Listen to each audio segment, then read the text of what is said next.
Receiving that medal? Well, I'm slightly confused why I'm receiving the medal, because there are many other people still more deserving, especially those who helped me to survive. And I talk about them. And those who helped me were really the people who were not Jewish. One Jew could not help another Jew. Why these people helped me, I don't know. But there were 6 or 7 Polish Gentile inmates who helped me in many ways at the risk of their own lives. No, those unnamed helpers should receive the award, but I don't know who they are. They would always hide their numbers when they were helping me, so that in case the SS found out about it, I wouldn't know who they were. I started 3rd grade in the 1939, and then within a week of the 1st of September, the Germans came into the town where I lived, into Lodz. My education stopped by their order, and we were forced to wear yellow stars identifying us as Jews, with the German word Jude on it. Then by January of 1940, we were forced to out of our apartments in the middle of town and my father's pharmacy, and we had to move into the oldest part of town with no sewers, no running water, where the crowding was awful. Before the war, there were about 35,000 people living there, and they crammed in initially about 100,000. Later on, it rose to 200,000. But within a short time, relatively speaking, within years, people started dying very fast from malnutrition and disease, and we had no medications to take care of anything. Plus, we were only given 600 calories per day for food.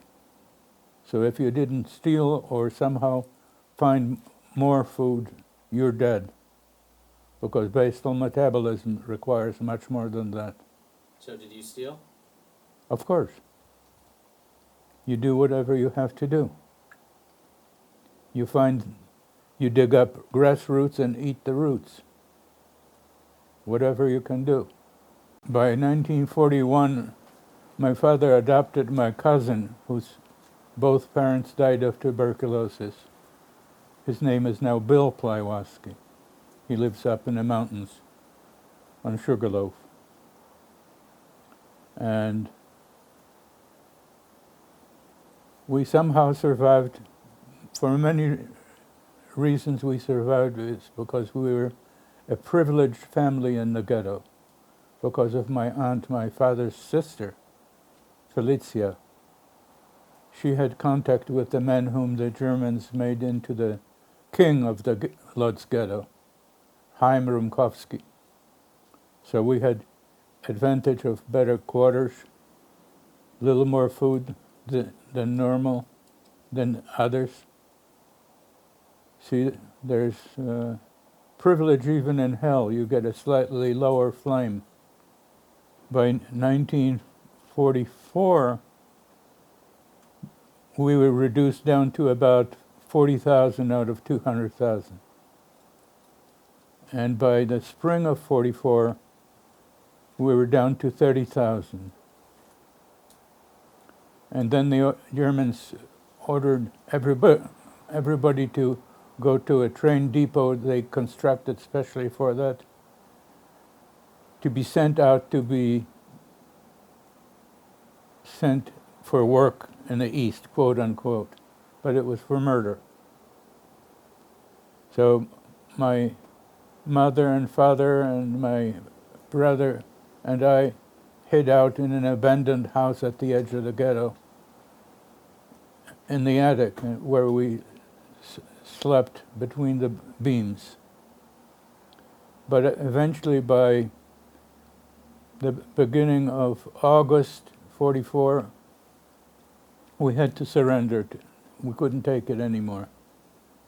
And so we were shipped out to Auschwitz. There, on arrival, my mother was gassed, and I didn't even run to say goodbye to her, because I already knew that if I did, I would definitely sentence her to death. Any woman with a child was death. But we were still somewhat healthy, so they saved us for exploitation by work. And we managed to get the hell out of Auschwitz after about 4 or 5 weeks there. By the way, the life expectation Auschwitz-Birkenau was 2 weeks. I don't even have a tattoo number, because why waste money on a 2-week life expectation, right? Anyway, so we got sent into Germany under Dachau supervision, where we wound up with 7 different Dachau sub-camps, and eventually in the sub-camp of Dachau, Karlsfeld, 12 miles north of Munich, my brother and I decided we have to escape because we were convinced they were going to kill us before we were liberated. So during a bombardment, we managed to get the hell out of there and run into a abandoned German anti-aircraft battery, where we found some food, weapons, and good clothing, and DDT to kill the lice and fleas. We were covered with it. And then we started marching towards the shooting towards the Allied line. That was around 15th of April, 1945. And suddenly a bunch of funny-looking soldiers jumped out from a ditch, pointed guns at us, disarmed us, and took us back to their field headquarters, where a sergeant who spoke Polish, we refused to admit that we understood German. We didn't want to be taken for German young soldiers. And so he explained to the other guys what we were, and he told us to throw away all this German shit we were wearing. He will give us American shit to wear, cut down American uniforms. And we became U.S. Army mascots. My brother went to United States in early 46 with a Red Cross field director. I stayed on in Europe until June of 47.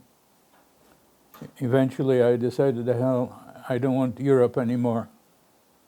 And so I went first to Le Havre, where I was almost arrested by the French secret police because I had no proper papers. So I went to Cherbourg and eventually stowed myself away on an old U.S. Liberty ship, freighter, and arrived in the United States that way. A year after that, I signed up for U.S. Air Force, spent 4 years in the U.S. Air Force, came back to the United States, worked as a logger, welder, whatever, and went to Oregon State College in Corvallis, Oregon, and took electronics engineering. People? They're dead. They're dead? They were never known to me personally. It started with my father's pre-war military and civilian friends who smuggled medication into the ghetto to save my brother's life with it. He was suffering from tuberculosis.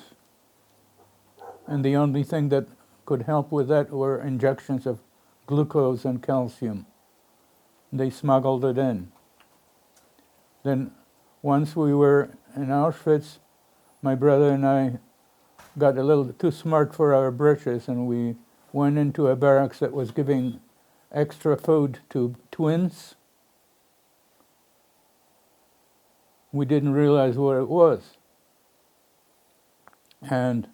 But there was a Polish Gentile capo, a trustee, who took me aside and said, "You don't want to be here, this is awful." He told me roughly what was happening. Dr. Mengele was making crazy, horrible experiments on twins. He said, "If I can, I'll smuggle you out of here." And he did after 2 days. Once again, covering his number. Then later on, when we were shipped back from a punishment camp called Riederl punishment camp, can you imagine? To the main camp in Dachau, they sent me aside to a so-called clinic because I had holes in my legs from malnutrition. And 2 Polish Gentile capos suddenly showed up at my bed and said, "Hey, we're going to get you out of here. They're scheduling you to be a guinea pig for malaria experiments." So after about a week, they brought me extra food every day, up to 5 times a day. I healed up very quickly, and they put a corpse in my bed and smuggled me out. I rejoined my brother.